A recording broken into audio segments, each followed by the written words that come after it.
आज की हेडिंग का नाम है AS22 अकाउंटिंग स्टैंडर्ड 22। ये काफ़ी इम्पॉर्टेंट अकाउंटिंग स्टैंडर्ड है मेनली, और इसका नाम लिखते हैं। इसका नाम है accounting for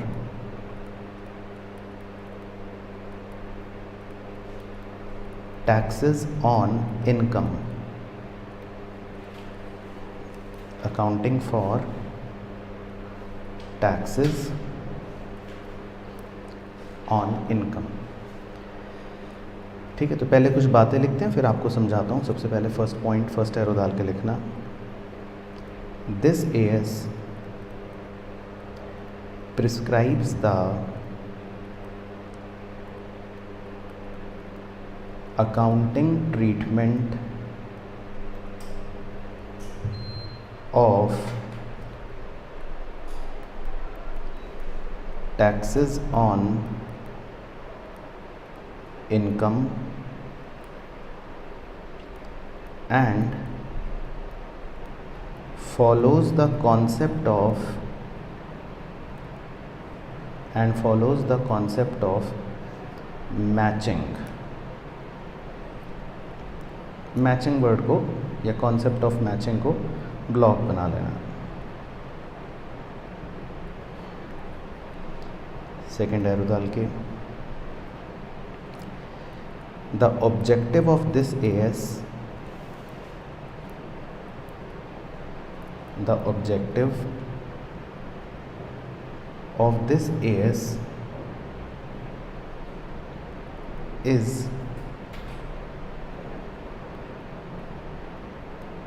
to show deferred tax asset or deferred tax liability bracket में as the case may be in the financial statements of the company, in the financial statements of the company। ठीक है, तो पहले आप ये दो बातें लिखना।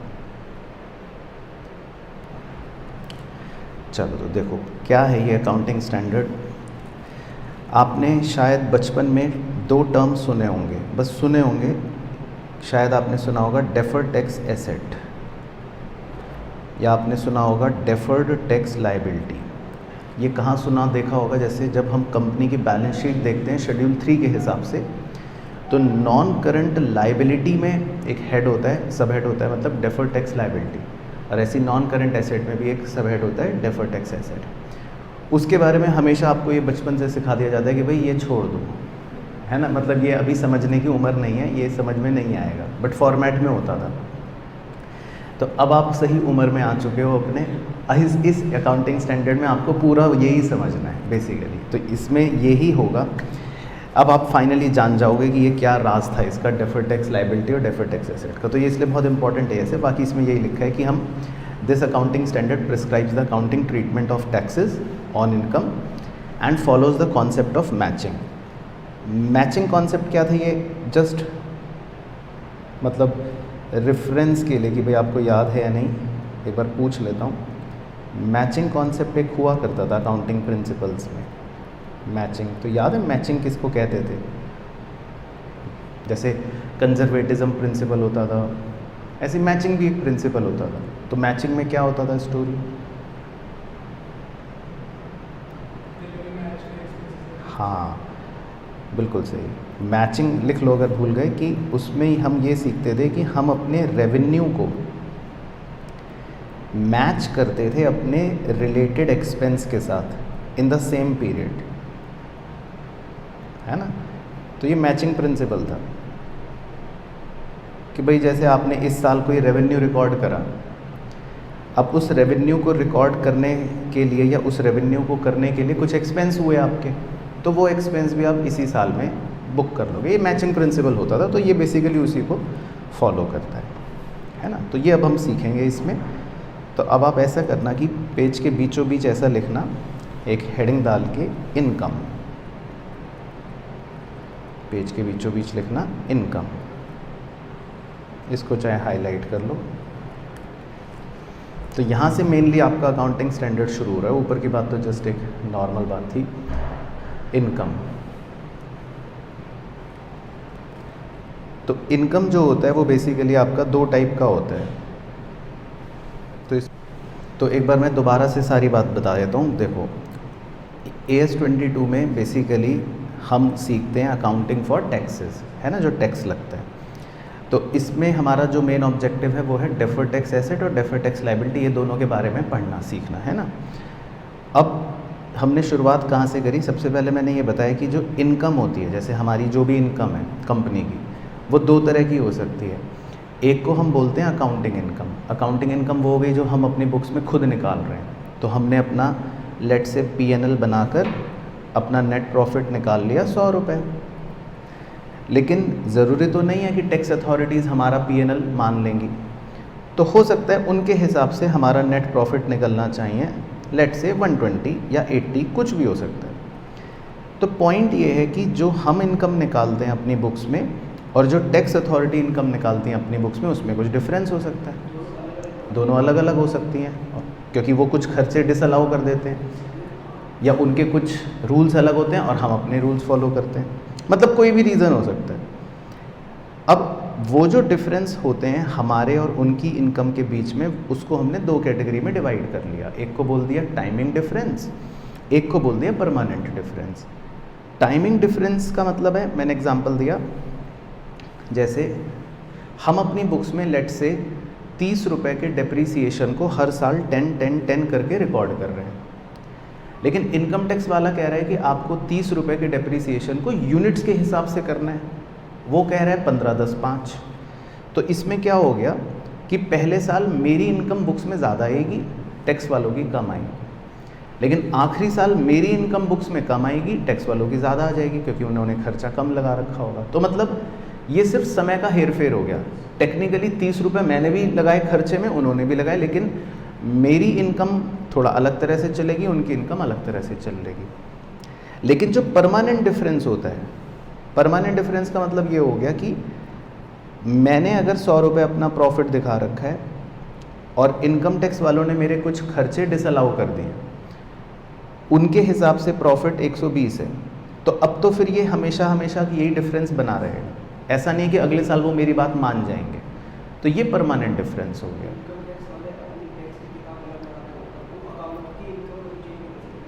हाँ, हमारी बुक्स की इनकम तो चेंज नहीं कर सकते, लेकिन आपके खर्चे डिसअलाउ कर देगी, वो एक्सपेंस डिसअलाउ कर देगी, तो आपकी टैक्स लायबिलिटी आप पे बढ़ जाएगी। इनकम टैक्स में पढ़ते हो ना आप कि PGBP में खर्चे डिसअलाउ हो गए, तो भाई मैं तो अपनी बुक्स में कुछ भी दिखा दूँ, मैं तो विंडो ड्रेसिंग करके दिखा दूँ कि मैं लॉस में हूँ, लेकिन ये थोड़ी ना इनकम टैक्स अथॉरिटी भी वही मान जाएगी।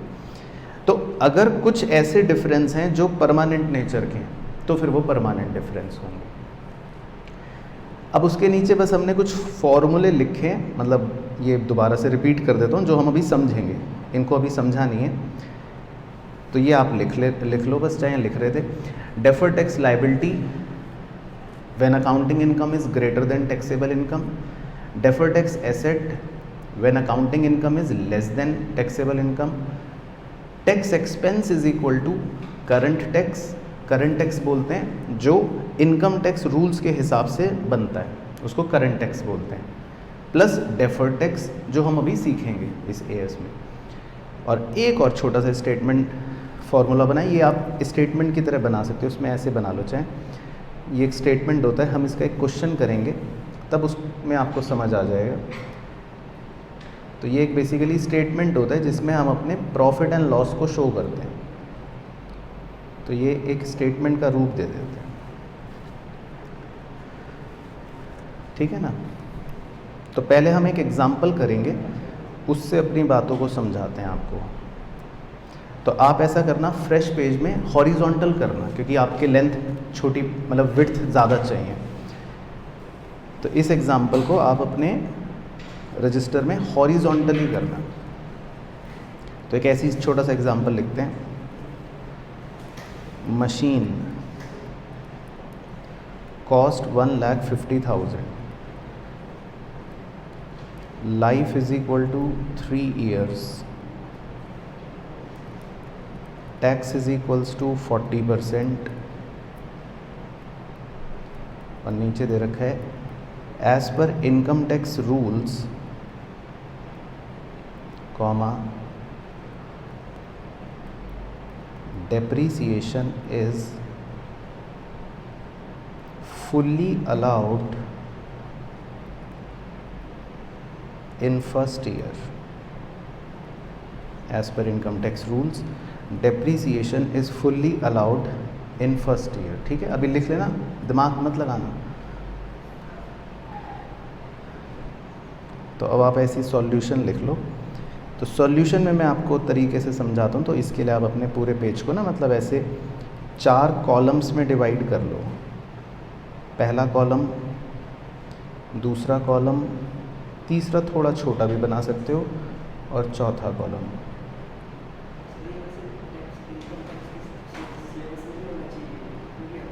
पहले मैं अपनी बात पढ़ा दूँ, मुझे 1 घंटा दो कम से कम, उसके बाद जो तुम जो कहोगे उस पर चर्चा करेंगे, ठीक है? नहीं तो पता चला कि मैं अपनी बातें भूल गया। तो पहले हम एक बार पूरा कर लेते हैं, सारे क्वेश्चन कर लेते हैं, फिर उसके बाद डिस्कस करते हैं। कई बार क्या होता है, शुरू में एकदम से लिखते ही नहीं क्लिक करती चीज़ें। तो 4 कॉलम बना लेते हैं। पहले कॉलम का नाम है अकाउंटिंग बुक्स, दूसरे का नाम ऐसे ही डाल देते हैं एज पर इनकम टैक्स, तीसरे का है इक्वेशन, चौथे में है जर्नल। हालांकि जर्नल का यूज़ नहीं है, लेकिन फिर भी आपको हर एंगल से सिखाने का मोटिव है कि भाई आपको समझ में आए। फिर तो हमने एक 1,50,000 की मशीन खरीदी, ठीक है, उसकी लाइफ है 3 साल। तो इनकम टैक्स वाले कह रहे हैं कि भाई आप लगाओ, पहले साल में पूरा डेप्रिसिएशन अलाउ कर देंगे। लेकिन हम तो मुंशी हैं, तो मुंशी ने तो बचपन में सीखा था कि अगर मशीन की कॉस्ट है 1,50,000 और लाइफ है 3 साल, तो हम तो कैसे डेप्रिसिएशन लगा रहे होंगे? 50-50-50। तो पहले मैं अकाउंटिंग बुक्स आपको दिखाता हूँ कि अकाउंटिंग बुक्स में मतलब हमने क्या कर रखा है। तो आप ऐसे ही इसमें छोटा सा P&L का डेमो सा बना लो। ऐसे ये सिर्फ हम डेमो कर रहे हैं। मान लेते हैं हमारा ग्रॉस प्रॉफिट है 200, मनगढ़ंत फिगर लिख रहा हूँ, ठीक है? मान लेते हैं ग्रॉस प्रॉफिट है 200। हाँ, बनाते रहो साथ साथ। तो अकाउंटिंग में मुंशी कितना डेप्रिसिएशन चार्ज कर रहा होगा? 50, राइट? अब इनकम टैक्स वालों की तरफ आ जाओ। अब इनकम टैक्स अथॉरिटी कह रही है कि भाई आपका ग्रॉस प्रॉफिट है मान लो 200, तो इनकम टैक्स रूल्स के हिसाब से डेप्रिसिएशन पहले ही साल कितना लगना चाहिए? फुल। क्योंकि अब देखो इनकम टैक्स रूल्स में क्या लिखा है, as per income tax rules depreciation is fully allowed in first year. यानी इनकम टैक्स रूल्स के हिसाब से आपको 50-50-50 नहीं लगाना 3 साल, उनके हिसाब से आपको 150 और 0-0 लगाना है, ये मतलब है। तो इनकम टैक्स वाला जो है वो आपका P&L कैसे बना रहा होगा? वो बना रहा होगा डेप्रिसिएशन 150 लिखकर। भाई बात समझ आ रही है आपको? तो अब देखो मेरी बुक्स में नेट प्रॉफिट आएगा 150 का, यानी 150 का। तो अकाउंटिंग इनकम मैं कह रहा हूँ 150 है, लेकिन इनकम टैक्स वाला कहेगा कि आपका नेट प्रॉफिट तो खाली 50 है। यही बात बन रही है? पहले आपको बात समझ आ रही है? अब हमें टैक्स दे रखा है 40%।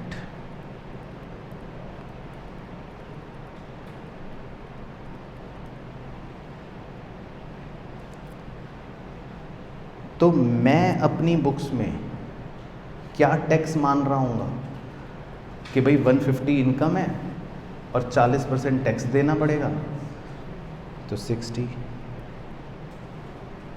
तो मैं इसको बोलते हैं टैक्स एक्सपेंस, ठीक है? तो आप इसको लिख सकते हो, this is known as tax expense. तो टैक्स एक्सपेंस का मतलब होता है as per books. As per accounting books, उसको बोलते हैं टैक्स एक्सपेंस, है ना। ऊपर हमने एक शब्द लिखा था फॉर्मूले में, यहाँ पे इक्वेशन में, टैक्स एक्सपेंस, है ना। तो टैक्स एक्सपेंस का मतलब होता है as per books, as per accounting. तो हम तो कहेंगे कि भाई 60 रुपये है टैक्स, हम मतलब अपनी बुक्स में। लेकिन अब इनकम टैक्स वाला कह रहा है, या वो अपने यहाँ निकाल रहा है, कैलकुलेशन कर रहा है, तो वो कितना टैक्स निकालेगा? 20 रुपये, बिल्कुल सही। हाँ, तो इसको क्या बोलते हैं? Current tax. इसको बोलते हैं करंट टैक्स। तो आपको अब समझ आया फर्स्ट ईयर। अभी दूसरे कॉलम छोड़ देते हैं।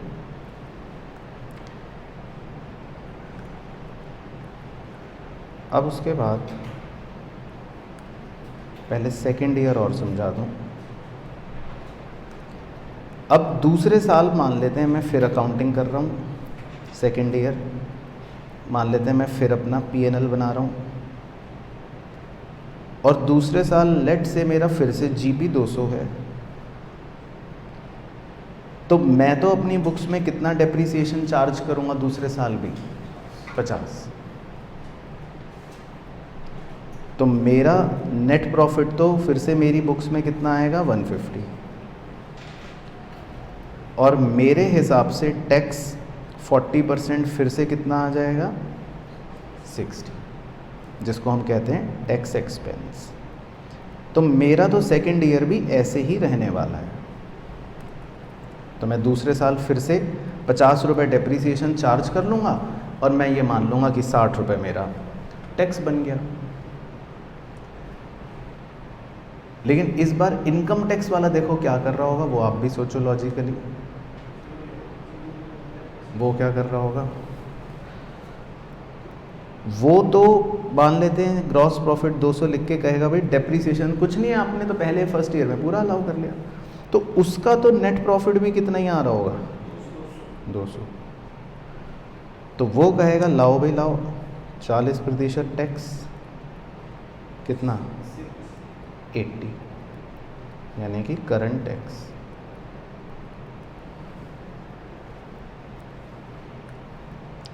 तो आपको समझ आ रहा है थोड़ा थोड़ा कि हो क्या रहा है, डिफरेंस चल रहा है।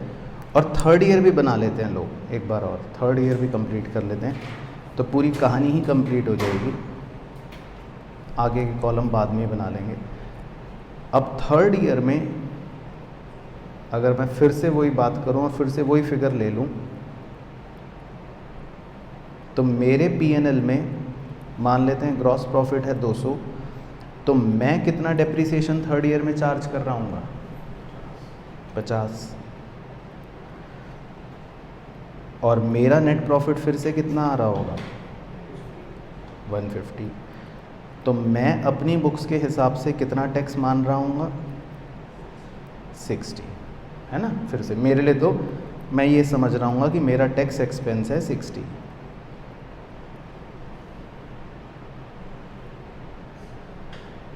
क्लियर चल रहा है। लेकिन इनकम टैक्स वाला थर्ड ईयर में पीएनएल में मान लेते हैं ग्रॉस प्रॉफिट है 200, तो वो तो डेप्रिसिएशन अलाउ नहीं करेगा, उसने तो पहले साल दे रखा है। तो वो तो कहेगा भाई आपका नेट प्रॉफिट है इस साल भी 200, और इस पर जो है आपका टैक्स 40% बन गया 80, जिसको हम कहते हैं करंट टैक्स। तो मतलब मैंने पूरे ही 3 साल की स्टोरी आपके साथ डिस्कस कर ली कि भाई क्या हो रहा होगा, बुक्स में क्या हो रहा होगा और इनकम टैक्स वाला क्या कर रहा होगा। अब आप 3 साल को अगर टोटलिटी में देखो, समझो,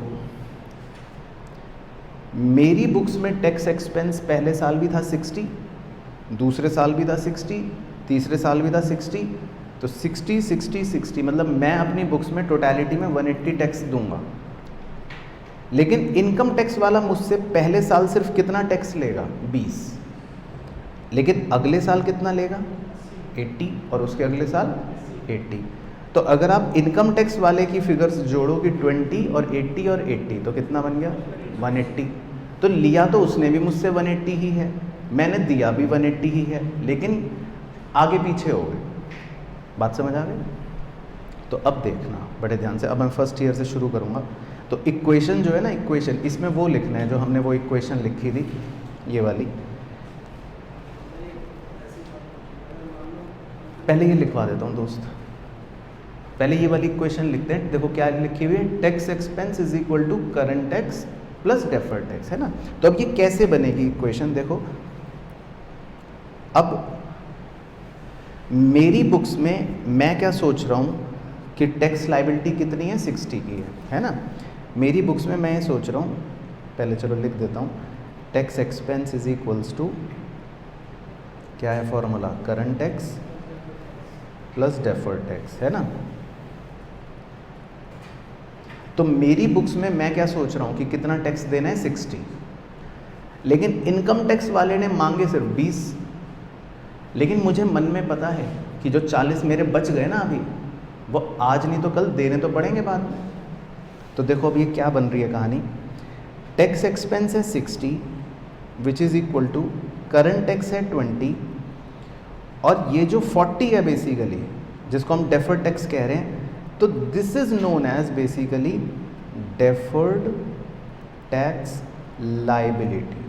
मेरे लिए ये 40 जो है बैलेंस शीट में अब लाइबिलिटी में चमकता रहेगा, क्योंकि मुझे पता है कि आज नहीं देना, लेकिन मुझे अगले साल और उसके अगले साल में देना ही पड़ेगा। तो मैं इस 40 को अपनी बुक्स में डेफर्ड टैक्स लाइबिलिटी शो करूँगा, और ये इक्वेशन ऐसे बन गई। तो 60 है मेरा टैक्स एक्सपेंस, 20 रुपये इनकम टैक्स वाला मांग रहा है, 40 मुझे पता है कि भविष्य में देना पड़ जाएगा, तो इसको मैं डेफर्ड टैक्स लाइबिलिटी की तरह बैलेंस शीट में शो कर दूंगा। अच्छा, अब जर्नल एंट्री के नज़रिए से भी समझा देता हूँ,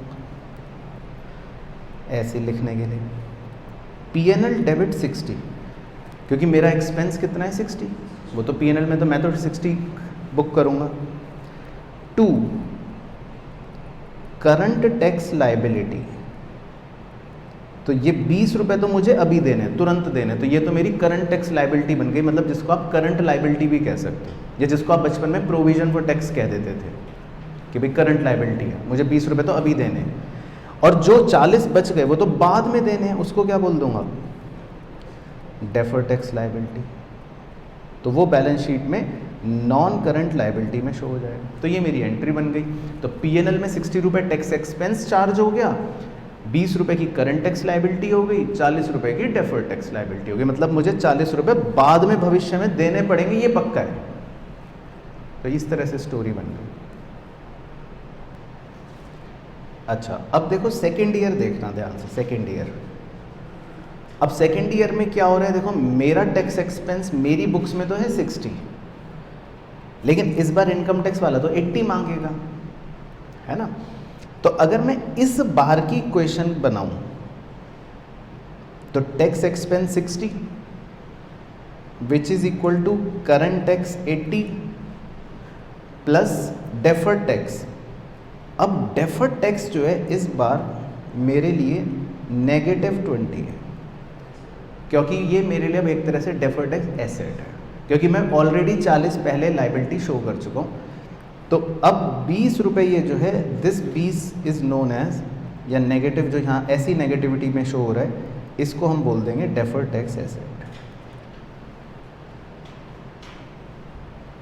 और अगर जर्नल एंट्री बनानी हो तो आप बना सकते हो कि जर्नल एंट्री क्या बनेगी लॉजिकली, P&L में कितना एक्सपेंस बुक करेंगे हम, 60, वेरी गुड। और डेफर्ड टैक्स एसेट मेरा बैलेंस शीट में शो हो जाएगा 20 रुपये का। और 2 करंट टैक्स लाइबिलिटी, मुझे देने कितने हैं सरकार को, 80, तो ये मेरी करंट लाइबिलिटी बन गई 80 रुपये, क्योंकि इस बार तो सरकार मुझसे 80 रुपये मांगेगी। तो कॉन्सेप्ट समझ आ गया ना। तो अब मैं आपको ऊपर के 2 फॉर्मूले वो भी दिखाता हूँ ताकि वो भी बात क्लियर हो जाए।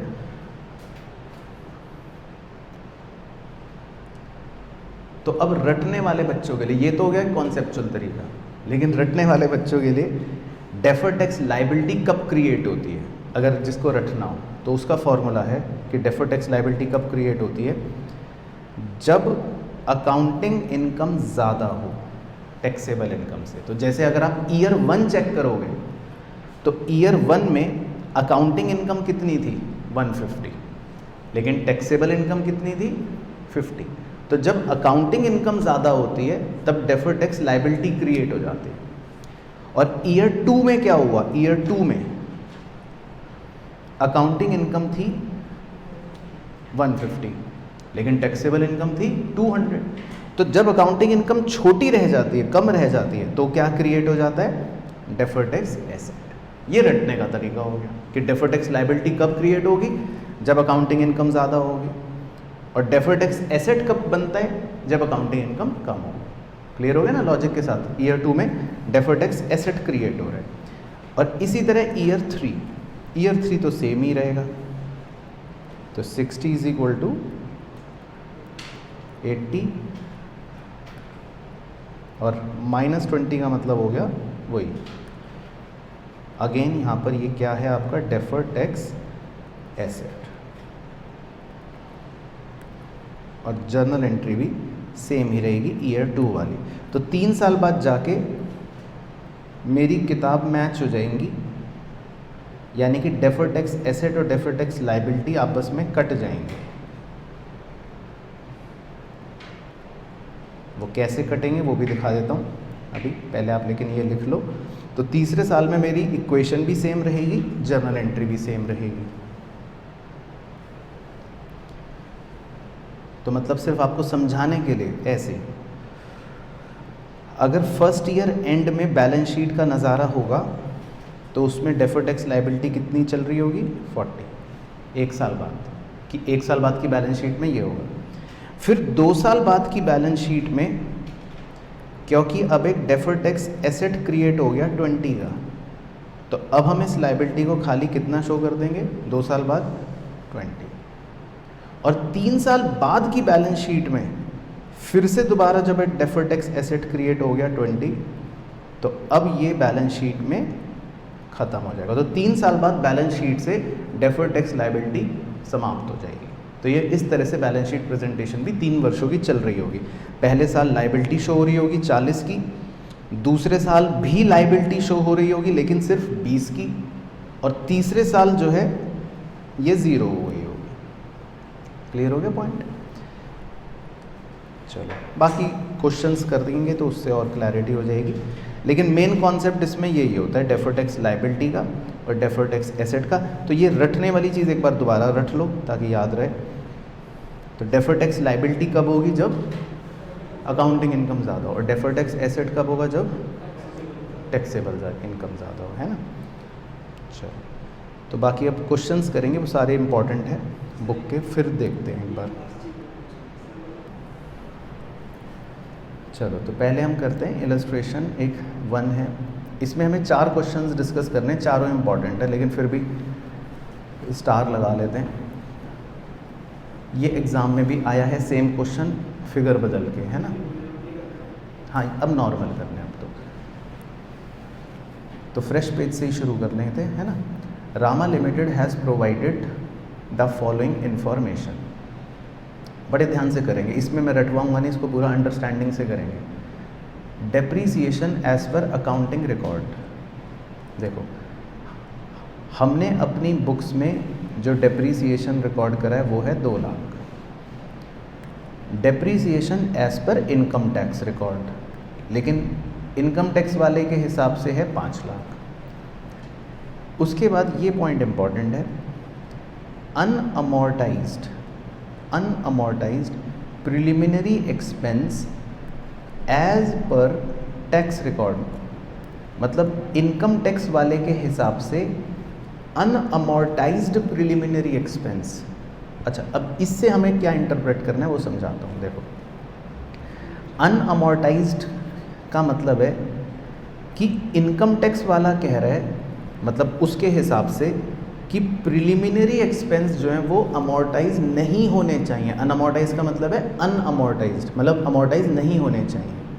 तो इसका इंटरप्रिटेशन ये है कि अगर टैक्स वाला कह रहा है कि प्रिलिमिनरी एक्सपेंस अमोर्टाइज नहीं होने चाहिए, तो इसका मतलब ये है कि हमने, यानी कि अपनी बुक्स में अकाउंटिंग बुक्स में पता है क्या कर रखा होगा? अमोर्टाइज कर रखा होगा, right.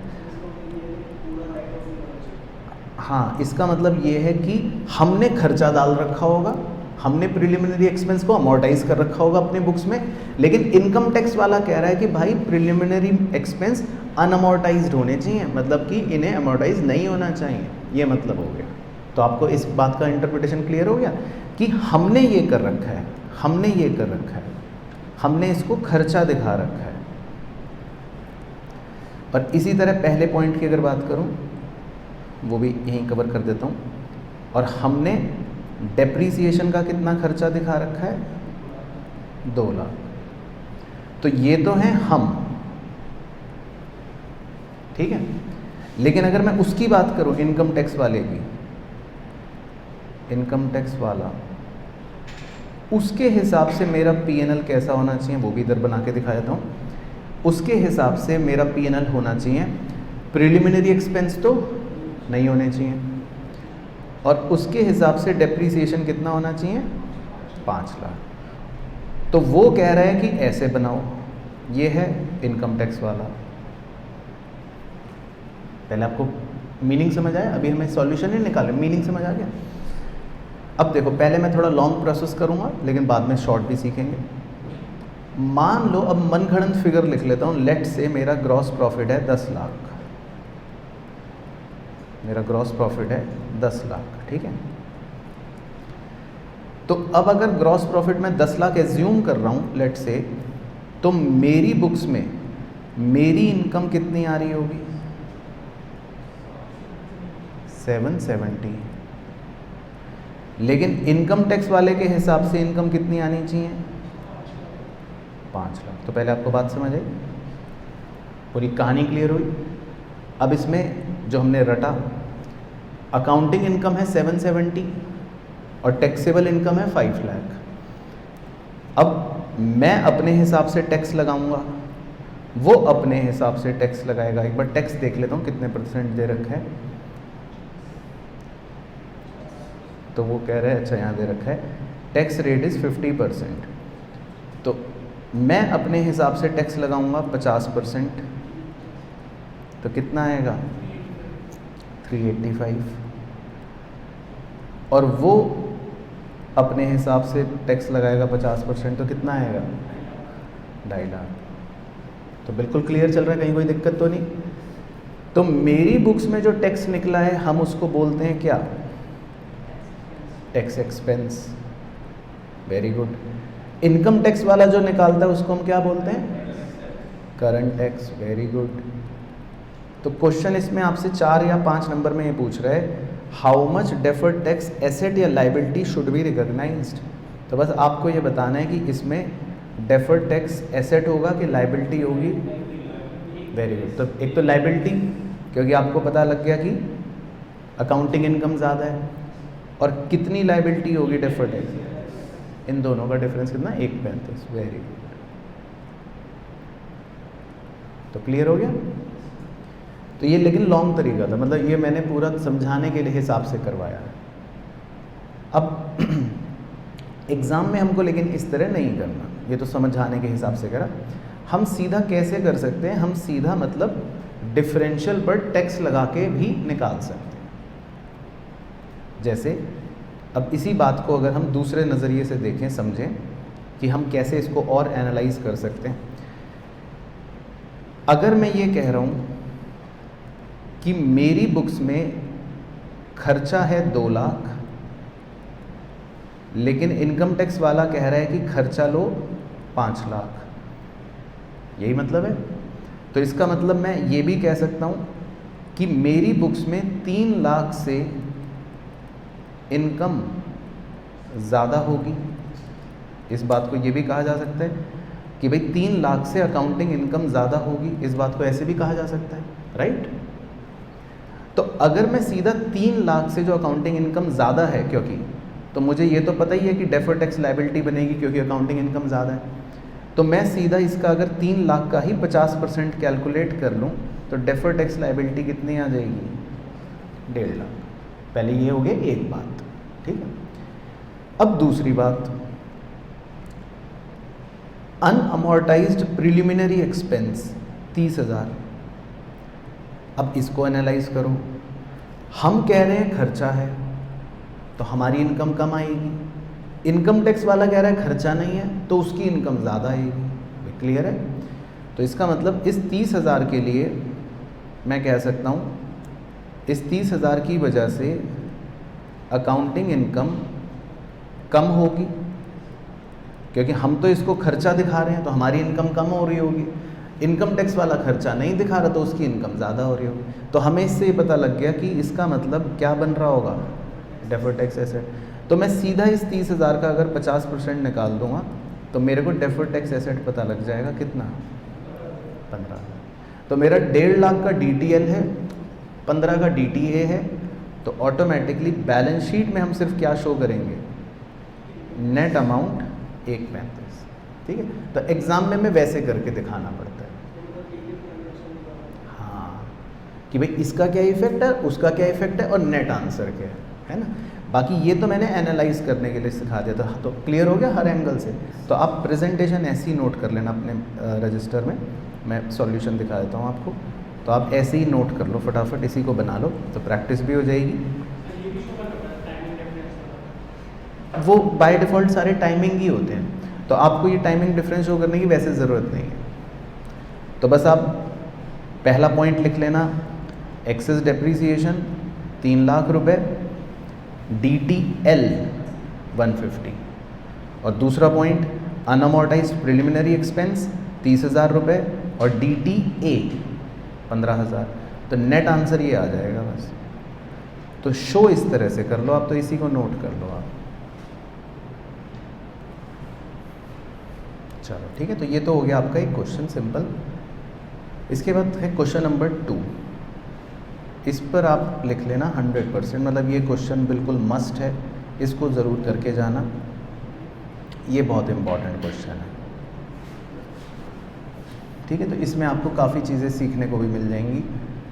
From the following details of a limited for the year ended 31 March 2001 calculate deferred tax asset या liability as per AS 22 and the amount of tax to be debited to the P&L account. तो इसमें हमसे दो चीज़ें पूछ रहा है, एक तो कह रहा है DTA या DTL निकालो, चलो वो तो एक नॉर्मल बात हो गई, और थोड़ा सा ये भी पूछ रहा है कि आप कितना टैक्स अपने P&L में फाइनली मतलब डेबिट करोगे, कि भाई आप क्या एक्सपेंस शो करोगे।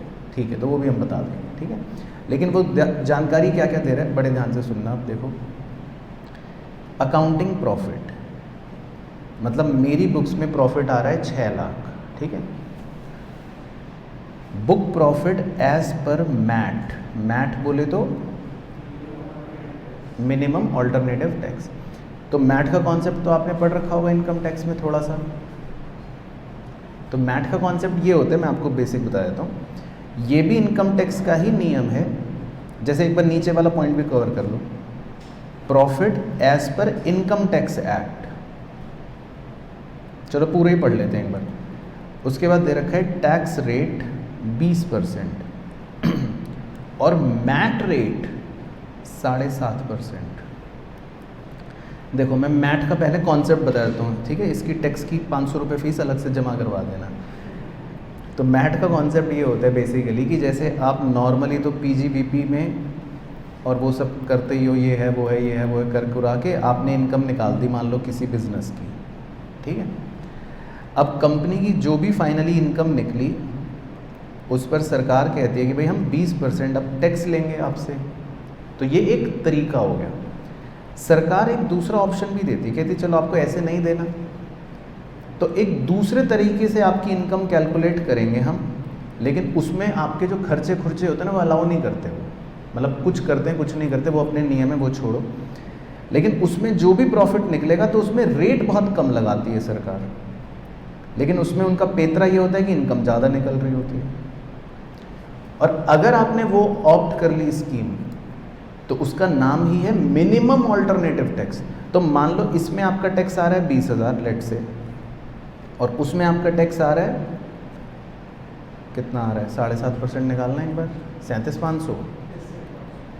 तो अब आपको फिर 37,500 देना पड़ेगा। अब आप ये नहीं कह सकते नहीं नहीं नहीं गलती हो गई साहब, मैं पहले वाले से 20 ही दूंगा। नहीं नहीं नहीं, फिर तो आपको 20 तो मतलब वो लेगी ही लेगी सरकार, और कहेगी लाओ अब 17,500 और दो। तो ये मैट स्कीम होती है, ये वाली बाजू वाली, ठीक है। बाकी अधिक जानकारी के लिए टेक्स्ट में आप पूरी बातें पढ़ सकते हैं। तो खैर, जैसे अब इस क्वेश्चन में यही चीज़ें मैं अप्लाई ऐसी करके दिखा देता हूँ, बस आप ध्यान से देखना। देखो, अब जैसे book profit as per MAT, हम पहले वही डिस्कस करते हैं, ठीक है। वो है 3.5 लाख रुपए, और उस पर सरकार कितना टैक्स ले रही है, 7.5%। तो एक बार आप बस कैलकुलेट करना कितना आ रहा है, 26,250, ठीक है। तो ये मैंने फिगर लिख ली कि भाई 26,250, ठीक है। अब profit as per income tax act वो कितना है, 60,000। उस पर आप 20% टैक्स दोगे अगर, तो वो कितना बनेगा, 12,000। तो अब आप ये नहीं कह सकते सरकार से नहीं नहीं नहीं नहीं मैं 12 ही देना चाहता हूँ, नहीं। अब अगर आपने मैट स्कीम ले रखी होगी तभी वो जानकारी दे रहा है, तो अब आपसे सरकार पता है 12 तो है ही है, कितना और एडिशनल लेगी, नहीं ऐसा ज़रूरी नहीं है, कई बार मैट से थोड़ा कम भी आ सकता है, लेकिन वो अब वो देखो टैक्सेशन की कहानी होगी, उसमें मैं पढ़ना नहीं चाहता क्योंकि उसमें मेरा ज्ञान प्रकाश नहीं है। पता चला मैं हाँ कह दूँ और वो गलत हो जाए, या मैं ना कह दूँ वो गलत हो जाए, तो मैं इस पर कोई टिप्पणी नहीं कर सकता क्या होएगा। लेकिन फ़िलहाल मैं सवाल के एंगल से बता सकता हूँ, लेकिन इसका नाम होता है मिनिमम ऑल्टरनेटिव टैक्स। तो अब मुझे कम से कम 26,250 तो देने, ये तय हो गया, मतलब सरकार अब मेरे से इससे कम में नहीं मानेगी। तो 12,000 तो था वैसे, लेकिन सरकार मुझसे अब 14,250 भी लेगी, ये मतलब हो गया, ठीक है ना। अच्छा, तो ये तो हो गई सरकार की कहानी। अब हम अपनी बुक्स की बात कर लेते हैं। बुक में हम कितना प्रॉफिट दिखा रहे हैं, 6 लाख।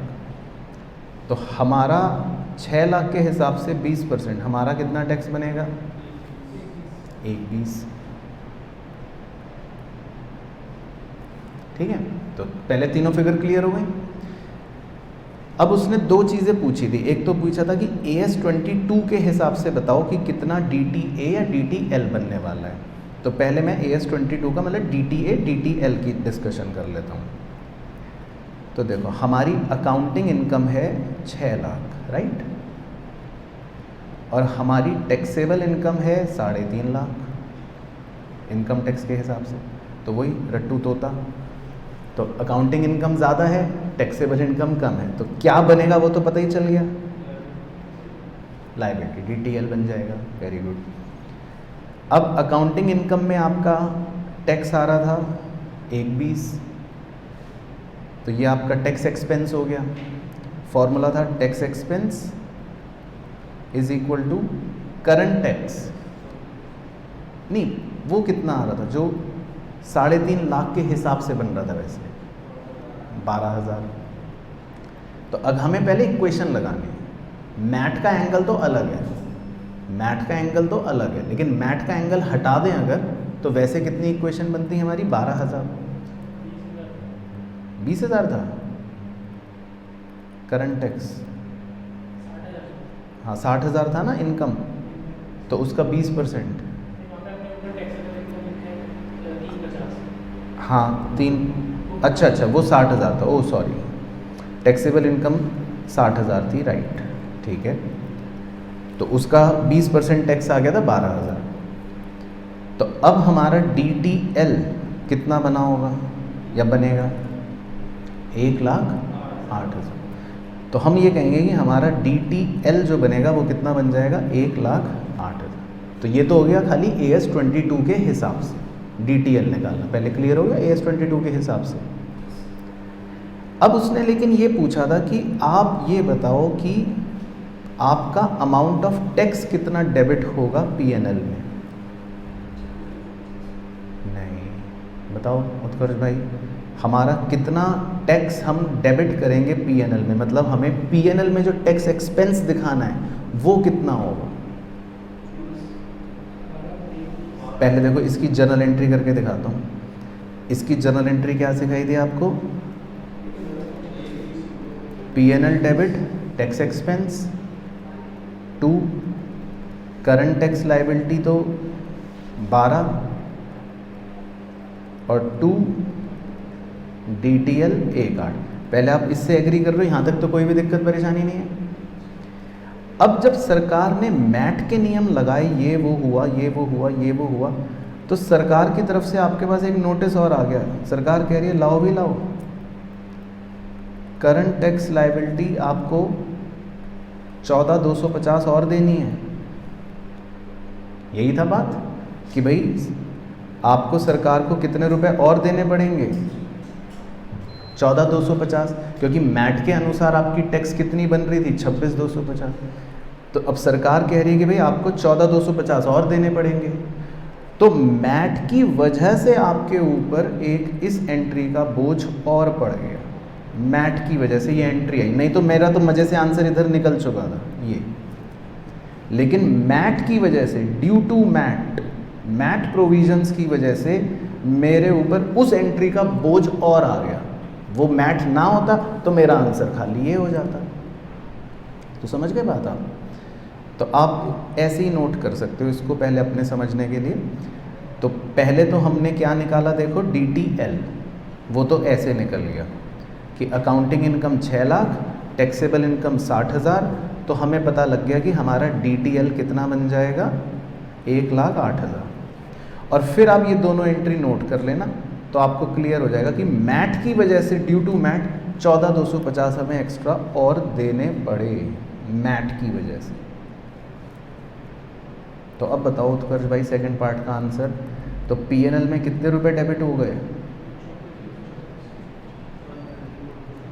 134,250। ठीक है,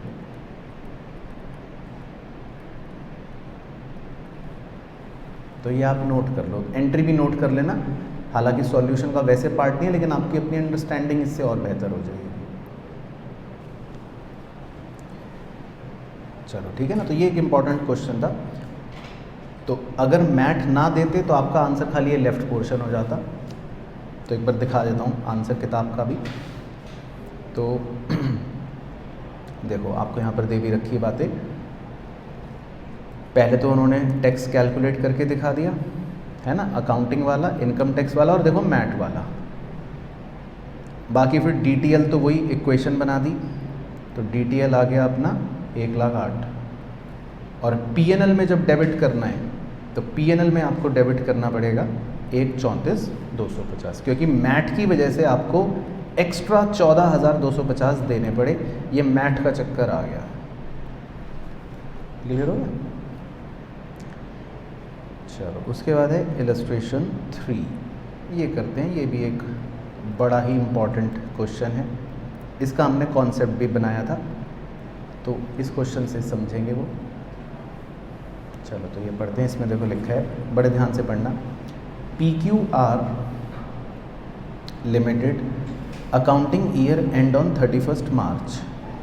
the company made a loss of 2 lakh रुपए for the year ending 31 March 2001।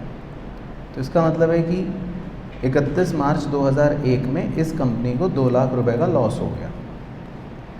For the year ending 31 March 2002 and 2003 it made profits of 1 lakh. फिर 31 मार्च 2002 में इसको प्रॉफिट हो गया 1 लाख का, एंड 1,20,000 का 31 मार्च 2003 में respectively. It is assumed that loss of a year can be carried forward for 8 years and the tax rate is 40%। तो देखो टैक्स में तो आपको पता ही है कि लॉस हुआ तो वो कैरी कर लेंगे हम आगे, और टैक्स रेट दे रहा है 40%। By the end of 31 March 2001 the company feels that there will be sufficient taxable income in the future years against which carry forward loss can be set off. There is no difference between taxable income and accounting income except that the carry forward loss is allowed in the years ending 2002 and 2003। कह रहा है और कोई difference का point नहीं है accounting income और taxable income में, बस यही स्टोरी है। तो कह रहा है प्रिपेयर करो स्टेटमेंट ऑफ P&L। तो ये तो मैंने आपको एक कॉन्सेप्ट में जो बनवाया था ना स्टेटमेंट का ढांचा, वैसे बनाएंगे, लेकिन पहले मैं थोड़ा कुछ और डिस्कस कर रहा हूँ।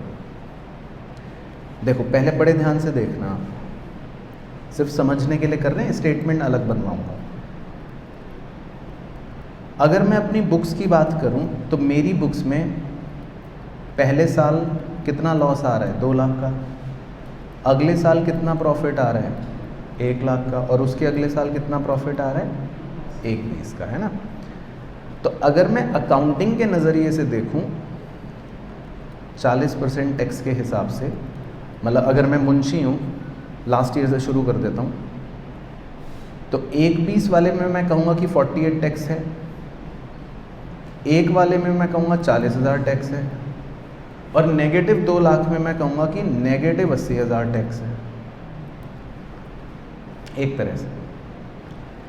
लेकिन जो टैक्सेबल इनकम होगी अगर मैं उसकी बात करूं तो पहले साल का क्योंकि लॉस हुआ लेकिन वो आगे कैरी कर देगा, तो इनकम टैक्स वाला तो कहेगा इस साल आपकी इनकम ज़ीरो, इनकम टैक्स वाला कहेगा इस साल आपका टैक्स भी ज़ीरो, कोई टैक्स में तो लॉस है तो ज़ीरो, इस लॉस को आगे ले जाओ। अब अगले साल हमारा प्रॉफिट तो हुआ 1 लाख, लेकिन 2 लाख पुराना लॉस सेट ऑफ हो जाएगा, फिर भी आप नेगेटिव 1 पे होंगे, तो इनकम टैक्स वाला तो अगले साल भी कह जाएगा चलो इस साल भी इनकम ज़ीरो और इस साल भी टैक्स ज़ीरो। अब अगले साल आपका प्रॉफिट हुआ 1,20, 1 लाख अभी भी कैरी फॉरवर्ड बचा था लॉस का, तो इनकम टैक्स वाला कितना कहेगा कि इस बार बस आपकी इनकम 20 है, और वो उस पर 40% टैक्स लेगा, 8 होगा। अब अगर आप टोटलिटी में देखो ध्यान से टैक्स की फिगर को, अकाउंटिंग में भी टोटल टैक्स 8,000 ही बन रहा है ना। वो तो बस अकाउंटिंग में वैसे बन रहा है, इनकम टैक्स में ऐसे बन रहा है, समझ आया पहले आपको फ़र्क, है ना। तो ये हम कॉन्सेप्ट रिवाइज कर रहे हैं। अब अकाउंटिंग में अगर मैं बात करूं इस 80,000 की, तो अगर आप पहले साल ध्यान से देखो तो टैक्सेबल इनकम है 0, अकाउंटिंग इनकम है -2 लाख, तो अकाउंटिंग इनकम कम है, अकाउंटिंग इनकम कम है, तो इसका मतलब ये 80,000 क्या है, DTA। अगले साल 1 लाख अकाउंटिंग इनकम है, टैक्सेबल इनकम 0 है, तो अगले साल अकाउंटिंग इनकम ज़्यादा है, तो ये 40,000 क्या है, DTL। और उसके अगले साल भी अकाउंटिंग इनकम ज़्यादा है, टैक्सेबल इनकम कम है, तो ये 48 भी क्या है, DTL। तो टेक्निकली मेरी बुक्स में अगर मैं बुक्स की बात करूँगा तो पहले साल 80,000 DTA आएगा, उसके अगले साल 40 का DTL आया, तो नेट DTA बचेगा 40, और अगले साल 48 का DTL बन गया, तो नेट DTL 8,000 बच जाएगा, और वही इनकम टैक्स वाला ले तो रहा है 8,000 लास्ट में, एक तरह से। क्लियर हो गया पॉइंट। तो ये तो मतलब हमने अंडरस्टैंडिंग के लिए करा, लेकिन वो ये मांग नहीं रहा हूँ। क्वेश्चन कहता है prepare statement of profit and loss for the year 2001-2-3। तो हमें बेसिकली इस इफेक्ट के बाद का P&L दिखाना पड़ता है, तो वो मैं आपको बनवाता हूँ, वो आप मेरे साथ ही बनाना फॉर्मेट जो हमने कॉन्सेप्चुअली भी बनाया था। तो इसमें आप एक स्टेटमेंट बनाना सॉल्यूशन में, पर्टिकुलर्स और 3 वर्ष जो दे रखे हैं वो लिख लेंगे।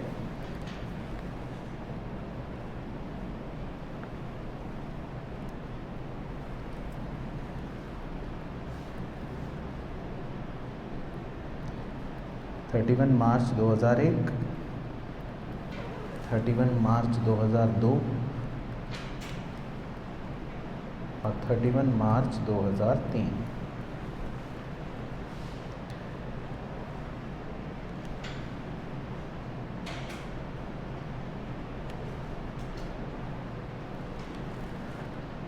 तो एक बार दिखाऊं वो कॉन्सेप्ट में क्या लिखा था। ये देखो, प्रॉफिट और लॉस है ना, जो भी गिवन होगा माइनस करेंगे इनकम टैक्स रूल के हिसाब से करंट टैक्स, प्लस करेंगे DTA, माइनस करेंगे DTL जो भी होगा वॉटेवर, और फिर टैक्स इफेक्ट, मतलब फाइनल प्रॉफिट आ जाएगा। तो ऐसे ही बन। तो सबसे पहले लिख लेते हैं प्रॉफिट और लॉस जो हमें गिवन दे रखे हैं। तो 2 लाख का लॉस है तो ब्रैकेट में शो कर दो, फिर 1 लाख का प्रॉफिट और 1/20 का प्रॉफिट।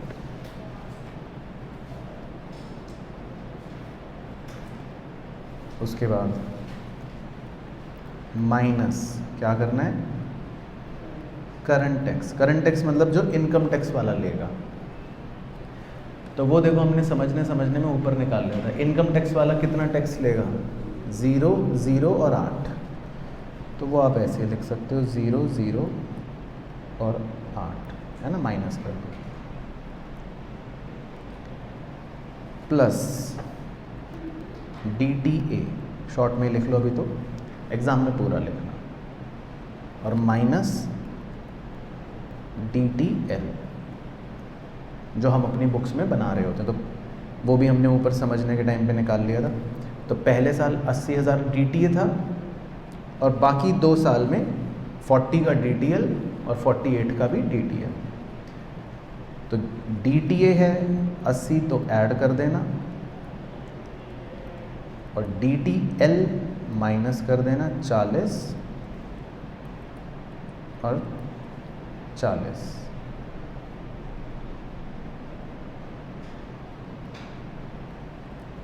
$48।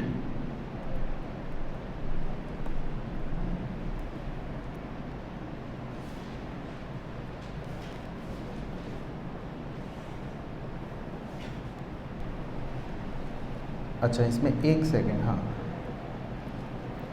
जो फर्स्ट ईयर था उसमें तो चलो हमारा सही हो गया, क्योंकि tax expense is equal to current tax 0 था, तो DTA बन गया 80। दूसरे साल भी सही हो गया, टैक्स 0 था। तीसरे साल में जब हम इक्वेशन बनाते हैं, अगर tax expense is equal to current tax plus DTL, तो टैक्स एक्सपेंस जो है वो हमारा कितना रहता, अब क्योंकि तीसरे साल में हमारा करंट टैक्स तो है ना 8,000,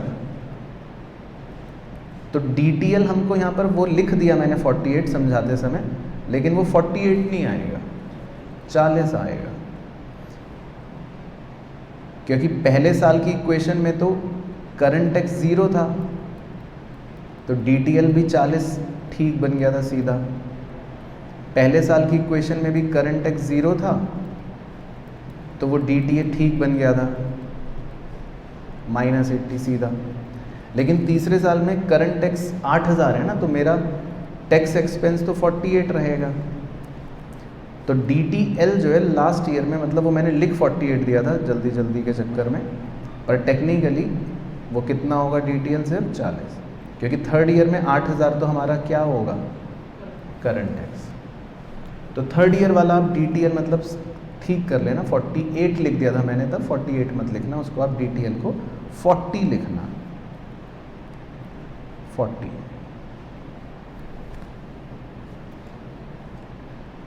तो अब हम जो कहेंगे हमारे रिवाइज्ड प्रॉफिट या लॉस आफ्टर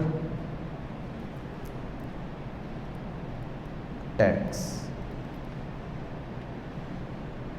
तो तीनों साल के हमारे सही प्रॉफिट या लॉस आ जाएंगे आफ्टर टैक्स। तो पहले साल का तो लॉस आएगा 120, दूसरे साल का 60 और तीसरे साल का 72। तो देखो सही हो गया, ठीक है। तो बेसिकली इसमें हमको बस ये स्टेटमेंट शो करना था, लेकिन मेन था ये एनालिसिस जो आपने सीखा। तो एक बार दोबारा रिपीट कर देता हूँ। तो पहले साल अकाउंटिंग इनकम के हिसाब से टैक्स 40%, तो 80,000, क्योंकि वो पूरा टैक्स एक्सपेंस है, और करंट टैक्स 0 है तो वही DTA बन गया। दूसरे साल अकाउंटिंग इनकम 1 लाख के हिसाब से टैक्स एक्सपेंस 40,000, करंट टैक्स 0 है तो वही DTL बन गया। तीसरे साल में अकाउंटिंग इनकम 1,20,000, उसके हिसाब से टैक्स एक्सपेंस 48, तो इसीलिए वो 48 टैक्स एक्सपेंस था। और तीसरे साल क्योंकि करंट टैक्स भी था 8,000, तो फिर वो इक्वेशन के हिसाब से मुझे DTL ठीक करना पड़ा, 40,000 हो गया। ठीक है, तो क्लियर हो गया। तो ये बेसिकली आपका स्टेटमेंट मतलब P&L का पूछ सकता है। ठीक है ना, तो सही आ जाएगा लॉस और 60 और 72 प्रॉफिट। चलो एक क्वेश्चन और है, वो भी कर लेते हैं। लास्ट क्वेश्चन है इलस्ट्रेशन 4, ये भी इम्पॉर्टेंट है और इस पे आप C का सिंबल भी बना सकते हो, कॉन्सेप्चुअल क्वेश्चन है। तो ये और पढ़ते हैं, इसमें क्या कह रहा है देखो। Omega Limited is working on different projects which are likely to be completed within 3 years period. ठीक है, it recognizes revenue from these contracts on percentage of completion method. तो अगर आपने वो कॉन्ट्रैक्ट अकाउंट्स वाला पढ़ा था AS7 याद हो अगर, तो उसमें हम कभी कभी जब रेवेन्यू रिकॉर्ड करते थे तो परसेंटेज कंप्लीशन के हिसाब से करते थे, भाई जितना काम कर लिया उतनी रेवेन्यू रिकॉर्ड कर लेंगे। तो for the financial statement during 2001, 2001-2 and 2003 11 lakh, 16 lakh, 21 lakh respectively. ठीक है, तो ये तो हो गए उसने जो बुक्स में रिकॉर्ड करे, तो मैं यहाँ बना देता हूँ। तो हमने अपनी बुक्स में मतलब अकाउंटिंग में जो रेवेन्यू रिकॉर्ड करा है वो करा है 11 लाख, 16 लाख और 21 lakh. However for income tax purpose it has adopted the completed contract method under which it has recognised the revenue. अब इनकम टैक्स वालों ने जो रेवेन्यू रिकॉग्नाइज करा है वो कैसे करा है, 7 लाख, 18 लाख और 23 लाख, 23 लाख उन्होंने इस तरह से रिकॉग्नाइज करा है। तो अगर आप टोटल देखोगे तो सेम ही है, बस आगे पीछे हो गया, कभी हमने ज़्यादा कभी उन्होंने कम। Income tax rate is 35%। कह रहा है compute the amount of deferred tax asset या लाइबिलिटी फॉर द ईयर 2001, 2001-2, 2003। तो ये मुझे लगता है सबसे आसान लेकिन कॉन्सेप्चुअल सवाल है। तो अब देखो पहले तो क्या बनेगा वो बताओ। पहले साल में कौन सी इनकम ज़्यादा है, अकाउंटिंग इनकम ज़्यादा है, तो पहले साल में बन जाएगा DTL। दूसरे साल कौन सी इनकम ज़्यादा है, तो DTA। तीसरे साल में DTA। अब अगर हम डिफरेंस देखें तो डिफरेंस पहले साल में कितना है, 4 लाख। तो आप सीधा 4 लाख का 35% निकालना एक बार कैलसी पर, 140। Very good. तो पहले साल 140 का DTL बन गया। अब अगले साल कितना डिफरेंस है, 2 लाख। तो 2 लाख का 35% 70,000। तो वो एक तरह से बन गया DTA। और फिर अगले साल भी 2 लाख का डिफरेंस है, तो फिर से वो बन गया 70,000 का DT। तो क्लियर हो गया। तो ये मतलब सिंपल क्वेश्चन था, बाकी आप नोट कर लो इसका आंसर एग्ज़ाम के प्रेजेंटेशन के हिसाब से। तो आप इसी तरह नोट कर लेना ताकि आपके रजिस्टर में भी रहे। देखो एक हेडिंग बन गई अकाउंटिंग इनकम, ये है बनाना 3 साल की। अगली बन गई टैक्सेबल इनकम 3 साल की जो दे रखी है। उसके बाद कितना डिफरेंस आया, तो पहले साल 4 लाख अकाउंटिंग इनकम ज़्यादा है, तो इसीलिए ये जो डेफर्ड टैक्स निकाला 35% हमने 140, तो ये क्या डिनोट कर रहा है, DTL।